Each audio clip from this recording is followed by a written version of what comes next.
Ugh. Welcome back to Mad Mike's Emporium. Today, we talk about a couple things Star Wars related. Well, the issue is with the market right now with all the Star Wars toys is they are literally putting out stuff that does not want to be purchased. Don't believe me? Go look in your discount aisle and you tell me what Star Wars character is in there. I'm gonna tell you, it's not thin. But you get a lot of reprints and stuff like this. Some cool posters though, not gonna lie.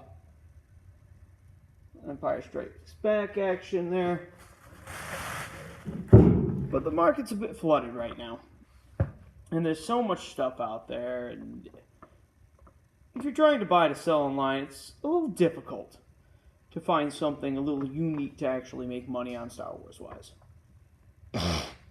For an example, my wife, some time ago, she bought a bunch of Black Series action figures from a company.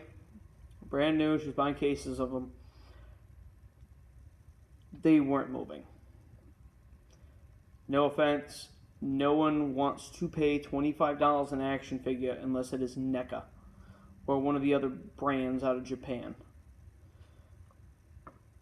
You have a collection that's like 50 of these things. There's just no good reason to be producing stuff like that. Another example I'll use out of the 90s. There was a Star Wars game for the computer. And it came out with this nifty little controller here. It literally will strap to your keyboard. And every time you push anything in particular, presses a button. Little tabs under there. Cheaply made, bit unique. Actually, I think it's kind of cool. But market's flooded right now. We are at the point where there's a couple things out there, older wise, we'll say 80s, 70s, for Star Wars toys that are worth some decent money. Now, one of the other things I've come across in my travels are these. These are Star Wars bootlegs, or knockoffs. I came across these once buying someone out of their figures. They had a whole box of them. Paid a bit of money for them. I've made my money back on them, but like, look at that. It's like a 9-inch figure. Lucas never produced these things. Just, they're obscene. Yeah, we got that one.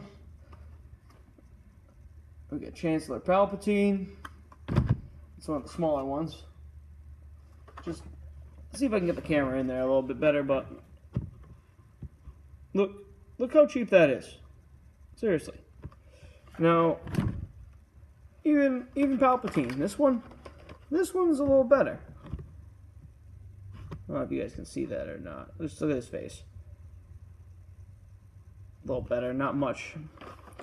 But you can literally tell the quality on these things. Some of them, they came from all different types of things. They started popping up in more recent years since Power of the Force and Episode 1 came out.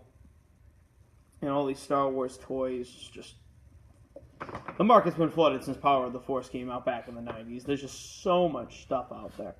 There's a couple figures in between that are actually worth some money, but besides that, there's just so much out there.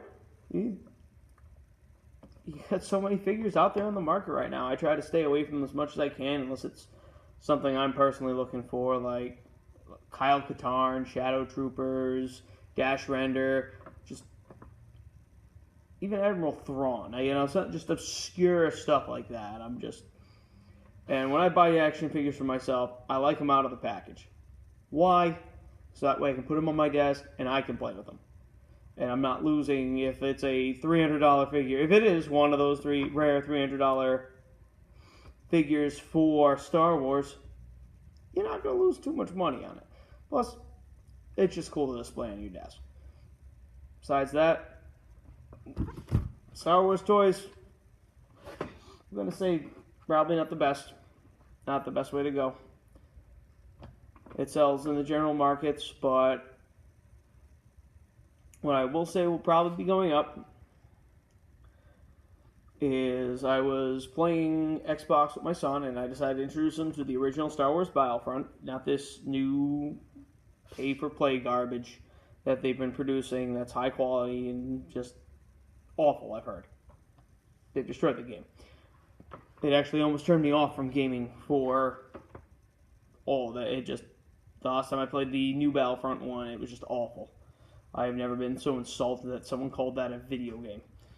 But I dug out the originals. I have them on the 360. We only have one controller going on.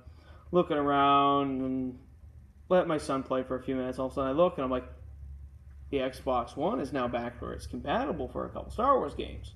Now this might be a little bit of old news, but to me that's new news, and that's actually some good news. It means, people can go out there and they'll start buying games again. Some of the stuff will have value.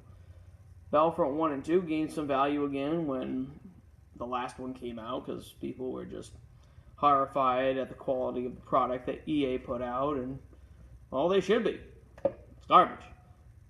But besides that, Star Wars stuff, I'd be very careful with, very picky and choosy with what you buy toy-wise for this stuff.